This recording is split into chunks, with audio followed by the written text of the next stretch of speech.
Une fiesta qui coûte cher, trop cher?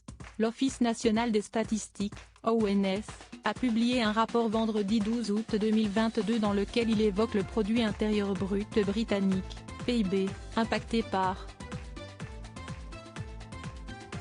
le jubilé de platine de la reine Elisabeth II. Sur le seul mois de juin, l'activité s'est contractée de 0,6%, après une progression de 0,4% en mai, chiffre révisé, à cause notamment de l'impact des célébrations du jubilé de la reine Elisabeth II, qui a donné lieu à 2 jours non travaillés, précise l'ONU. Le repli au deuxième trimestre était largement attendu vu l'impact des jours fériés pour le jubilé, estime Alpesh Paleja, économiste cité par l'AF.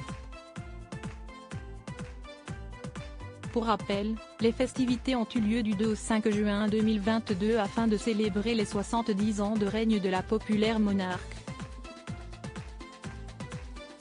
Au programme, des parades militaires, des défilés, des spectacles.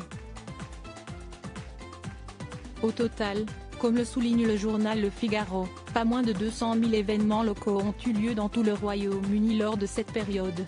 Un bel argument pour les partisans de la couronne, qui ont pu tester la solidité de l'attachement des sujets à Sa Majesté. Mais cela, c'était avant de se rendre compte du coût économique, que les anti-monarchies ne se priveront sans doute pas de mettre en avant. Pour rappel, le jubilé d'Élisabeth II, aujourd'hui âgée de 96 ans et veuve depuis la mort de son époux le prince Philippe, a aussi donné lieu à une flopée de chiffres impressionnants. Pas moins de 90 millions de pintes de bière ont été vendues pendant cette période, 356 millions d'euros devaient être dépensés par les curieux en produits dérivés faisant tourner les caisses de l'État, 1 milliard de téléspectateurs attendus.